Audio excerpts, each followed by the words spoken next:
what was I trying to think of? Well, the two mountains was together. That's a boat Kokomo Mountain. Well, you was trying to think of a song though when we was coming down. You couldn't think of it.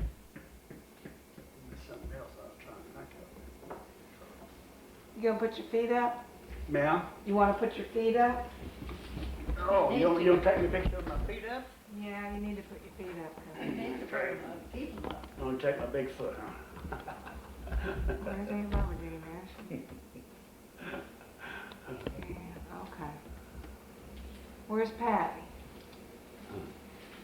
Okay, now, here's what I've heard about our family. I've heard different things from different people. My daddy told me we were Cherokee, and I was to remember the name Charlie. Charlie, Chief Charlie. Yeah. He was a Cherokee Indian, Mm-hmm. and Daddy said he was a chief. White Cloud is what they called him. But I have no clue about that. He told me to never forget that. Mm-hmm. But then, people told me we came from the Mississippi Delta, which is total Choctaw, back in the 1800s. And that's where the Trail of Tears, they came from. Mm-hmm. But you're telling me Grandma was raised by the Choctaws and the Chickasaws, but she was Cherokee. Yeah. She always said she's Cherokee. And if you look at the picture that of our great-great-grandma, How can we unlock that door? I tried. I don't know. she locked herself out or something? Well, good to lock yourself out. I forgot about it. Lock myself out. Now, we're in the middle of a conversation. Well, Okay. Excuse. Anyway, so she said she was raised. How did she get to be raised by those people? I have no idea about that. And it's strange, you know, that it's just like Pat's. Now she's Cherokee, and on both sides of her family, really. And why they didn't bother to get their number, see, their Indian number, that's would be very, very valuable now. Oh, yeah. And I could have you gone to school know, for free. there's my neighbor's got this little, his grandson, he's a half Choctaw, but his dad won't get him the number.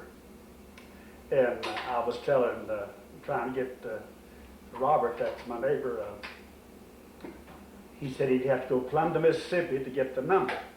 he's Mississippi Choctaw. And, you know, I just wonder, I was up in the Veterans Hospital, and I had this bag with my name on it, and there's some people come up to me and said, "Your name's Lester?" I said, "Yeah." And that's what their name was. And they said that they come from out of Tennessee. Yeah. And so I don't know about, but I was trying to tell you about your great-great-grandmother that is a real tall woman. She must be 6 foot. And in the picture you tell how tall, she's real tall. What's her name? Huh? What's her name? Do you know? Woods? Maddie Woods. Huh? Maddie? Maddie Woods, that it could be, let's see, my grandmother was a half Cherokee. I've got her picture on the wall at the house. And there's no question that she's Indian, you know. And Mother, if you remember Mother, she was just, she could have passed off for a full blood, you know. And, That swab. so I don't know, I've often wondered why that everybody, and Carl was telling me that back when, way back there, it was a shame to be an Indian, and a lot of people would just claim to be a half Indian or a quarter or 3/4 if they claimed to be a full-blood, the government made them make a garden. Yeah. And I was talking to the Chickasaw down at we have a Chickasaw nation down in Purcell there where they gather, you know. And I was talking to some of them in there, and I took this little boy over there, Roberts. I thought maybe they might have to get his number, and they said no, they couldn't handle that. And she got to tell me then that her people, her ancestors, done the same thing. They went and claimed to be just half or something like that. See, and that hurt them with the extension of their life. See, Right, and, right. And each they generation. didn't realize that they was hurting their offspring, you know, several generations down. And I don't know, just it's sad. It's look back and I wonder why the government did the Indians like they did them, because that Indian wasn't hurting them. They were just very few renegades ever, and they was at one time back when we lived over by Old Wooded Chapel. Well, they kept telling me about a place over back about a mile or so east of us. Said there's a big blackjack tree over there. It said what happened was the end that they were renegade Indians. I don't know how many there was, maybe 50, 60 of them, and they had burned down the rancher's farm, and they'd kill his cattle, you know, and the ranchers surrounded them when they was over there, and said they just rode circles around them and killed them. They said for years they were still skulls over there. And Old Wooded Chapel. Huh? Old Wooded Chapel? Yes. Where's that Yes. now? Off of 39? Yes, off of 39 south, about a mile, and then that straight east of us, well, about a mile or two over there, there was that big blackjack tree was there. And when we lived there, well, they said they were still skulls and bones of those Indians. They let them out there and let them die, you know, I mean, just let them rot. And, Right. but they was renegades. They burnt down farm homes such as that. And, but the Indian himself, I don't know, that's just sad. You know, I was over in, I was telling you about going down over in Tennessee, and there's a place over there that where the Indians was coming down the Trail of Tears, and some of them slipped out and went back home.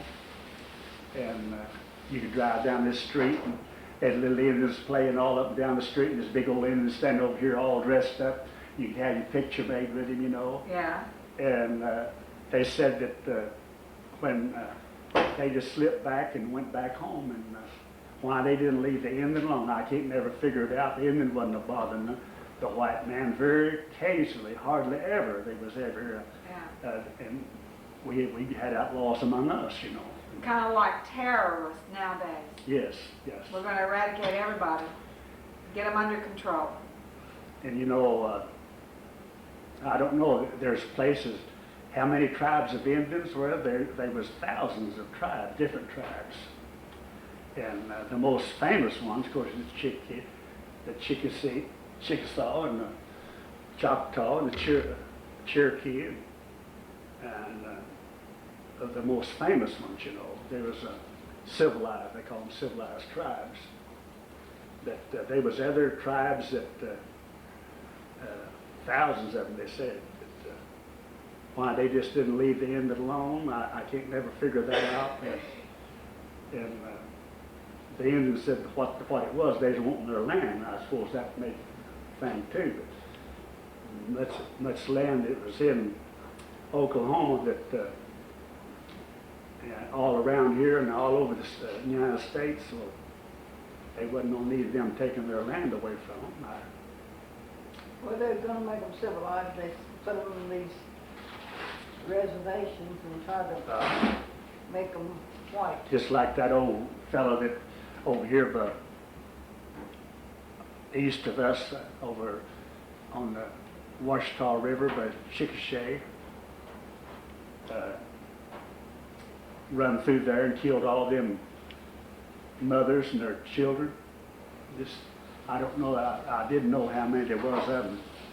The men was out of hunting, and they found that tribe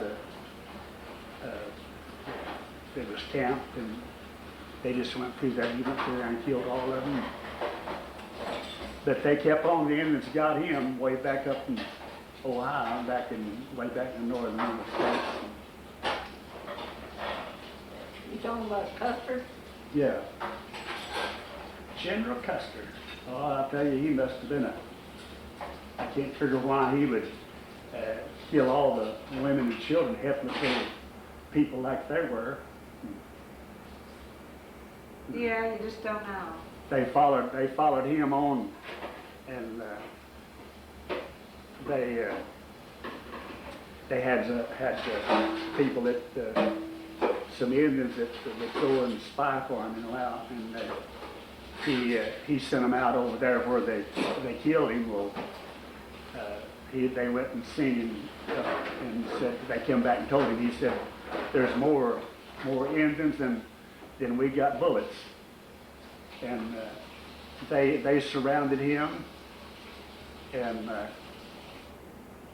they killed a whole bunch. They killed I've forgotten how many they killed of the white of his bunch, but they killed a whole bunch more Indians. But they stripped the clothes off of him, and I don't know what all now they did to him. I don't seem like they cut his head off or something. I've got now after they killed him, and I don't know. I can't understand why they did the Indians like they did them, because it's like the Trail of Tears. I met a girl over in Purcell. I was asking her, I said, what are you? I said, what are you? What nationality are you? She said, I'm Indian. I'm Indian. And I said, to her, I said, you mean you're a Native American Indian? Yeah. And she said, my mother, the little town over across the Watson, was named after her mother. Huh. Her name was Watson. She was a Watson. And I told her, I said, when you tell people you're Indian, I said, there are a lot of people here from India. I said, you tell them you're a Native American Indian. That's right. Where did we get our blue eyes? Huh? Where did we get our blue eyes? Well, I don't know for sure. Florence had blue eyes. Florence did? Yes, she's cold black-headed, had blue eyes. I don't know where I was at now. Somewhere I was talking to this fellow. He said, I asked him, I said, what nationality are you? And he was as fair as you are, and as blue-eyed. He said, I'm a full-blood Indian. And I said, you mean to tell me that you're a blue-eyed and you're an Indian? Yes, sir. And they were people that among the tribes that were blue-eyed. He said he was a full-blood. Yeah. And I couldn't hardly believe that. Yeah. Because he was blue-eyed and is almost as fair as you are. Yeah. And I just See, thought, I think there's some German in this. Isn't there some German in it? I thought it was Dutch. yes, they could be. Yes.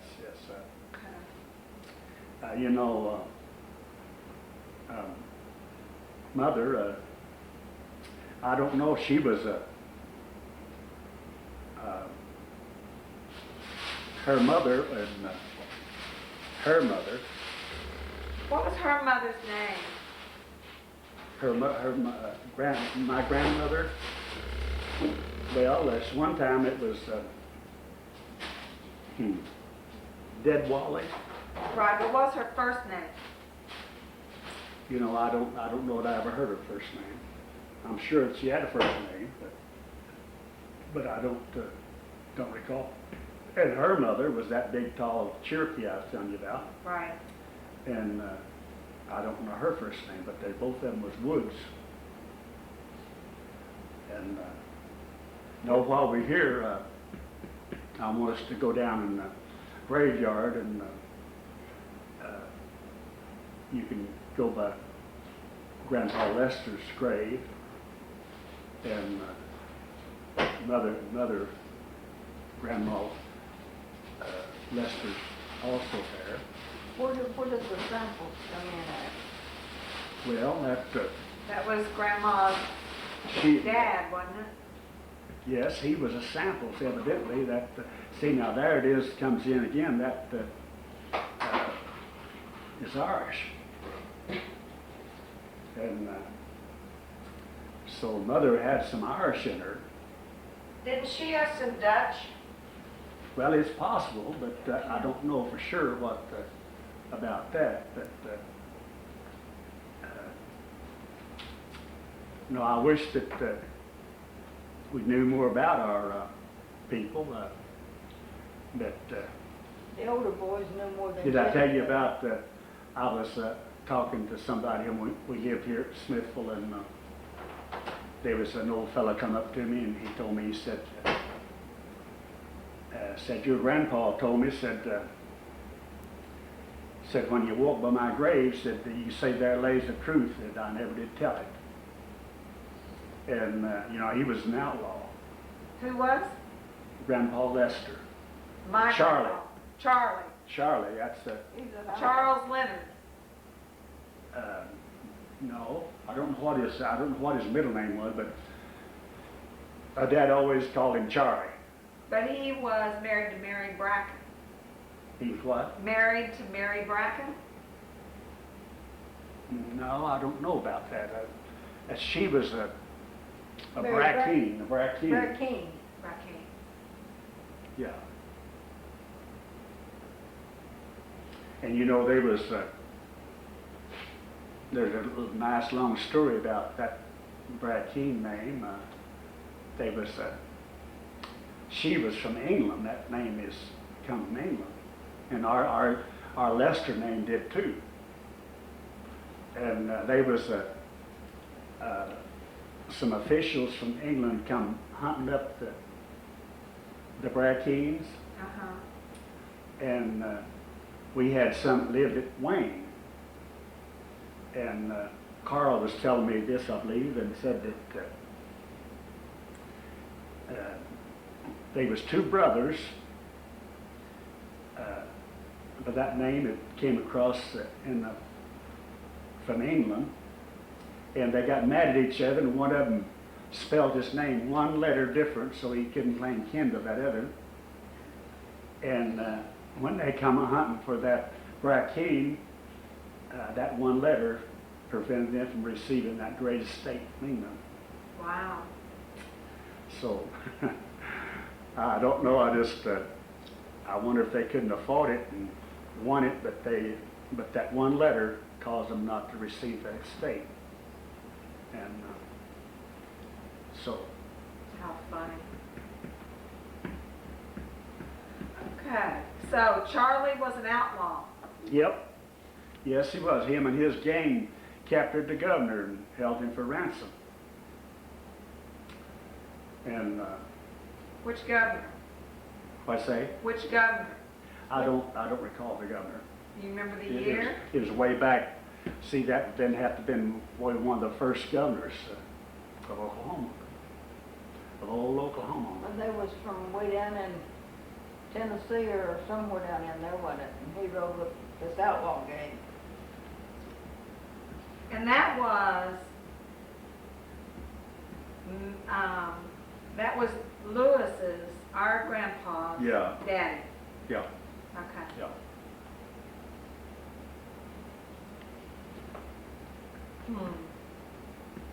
A lot of things I never heard before.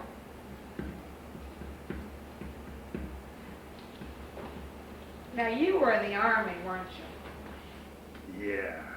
A little while. Long enough. I tried to volunteer when I was 16. They wouldn't let me. He was in there 11 months and 13 days. How come? He went in the day peace was signed, and Ronnie was a baby, and when they let fathers out, they let him out. Okay. Where was my dad? Do you remember? In the Army? What's this? My dad, Marvin, where was he in the Army? When was he in?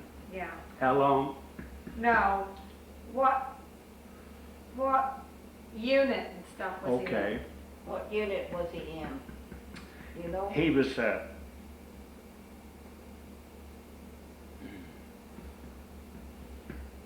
trained to shoot down airplanes. Let's see. What general was he under? Hmm? Do you remember what general he was under? No, I don't know what. He was Third Army, I believe. I'm not sure. Seemed to me that he told me something about Patton. What I say? Patton. General Patton? Patton? He went up through Africa, into France. Yes, he fought all the way through Africa. And how did he get injured? What I say? He had an injury. How did he get injured? He wasn't injured. He was shell shocked. Okay. He was. I didn't realize. I was just a big old boy when he got out. See, 16, I think. Maybe. No, we was married when he got out of service.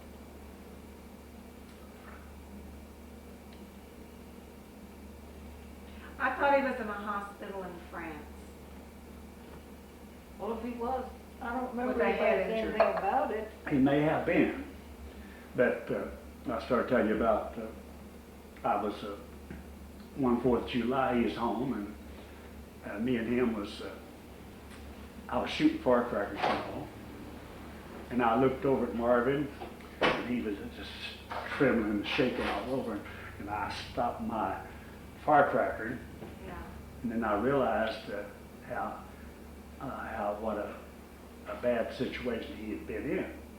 Yeah. But he was a gunner on well, I'll say what do they call that? It's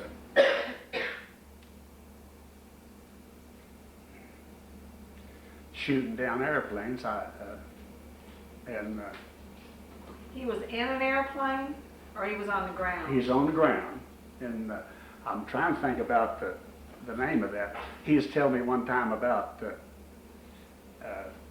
walking along. I've already told you about this, I guess, and said they was unloading the ship, and they would stay about 6 feet, 8 foot apart, you know, as they handed each other this, and said there was a bomb.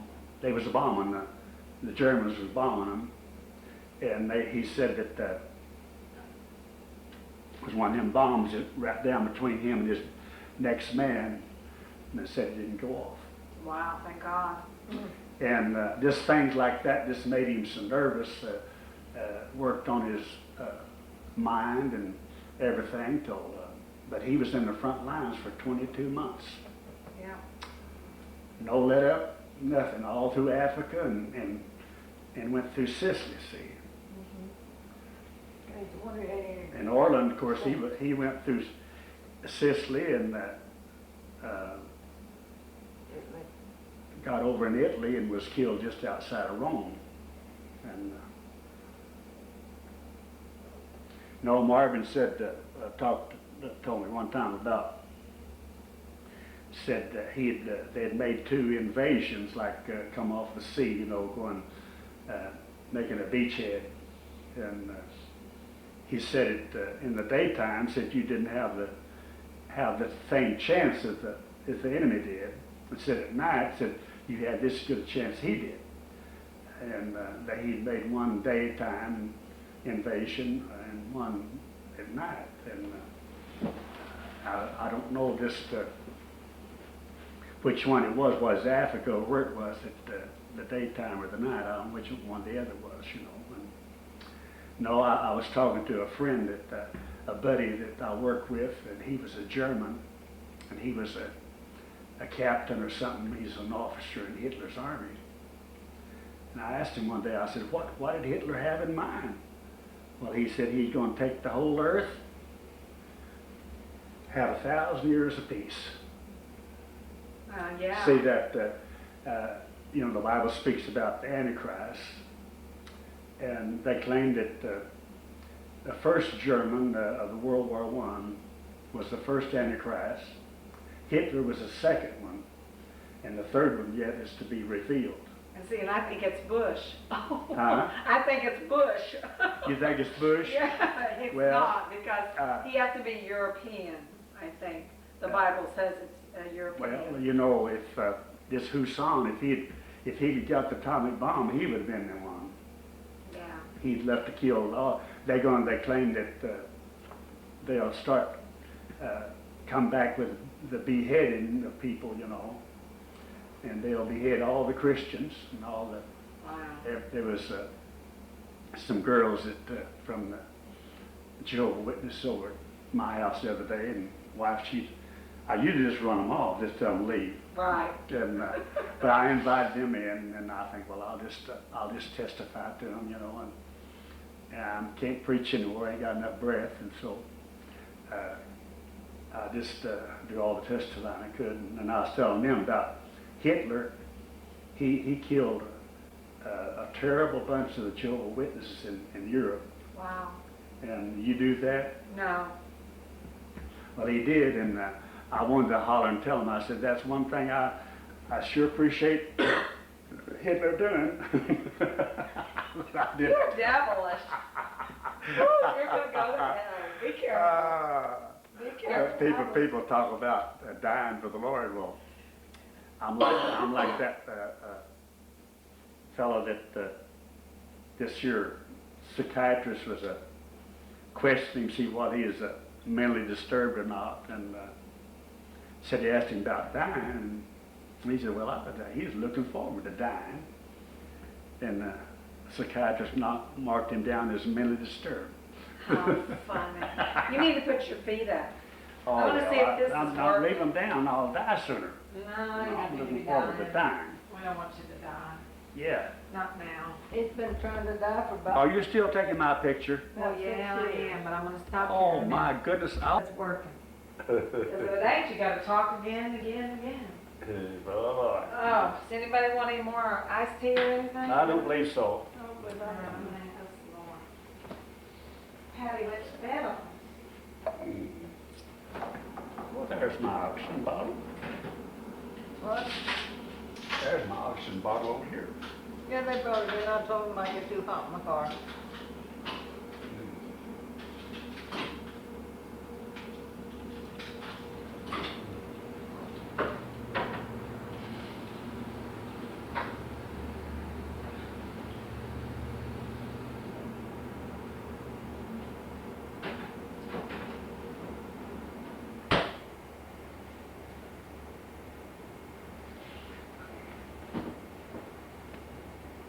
Yes. You didn't.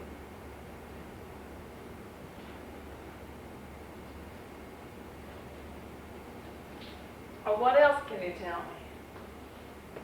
What else can you tell me? What else can I tell you? Well, I don't know. Just talking about when your daddy come home from the service. Jesse and I hadn't been married very long, and he loaned us some money. We lived with Mr. and Miss Lester. He loaned us some money to buy two little things for the housekeeping, and we bought us moved up there to Woody Chapel in a little 2-room house. Uh-huh.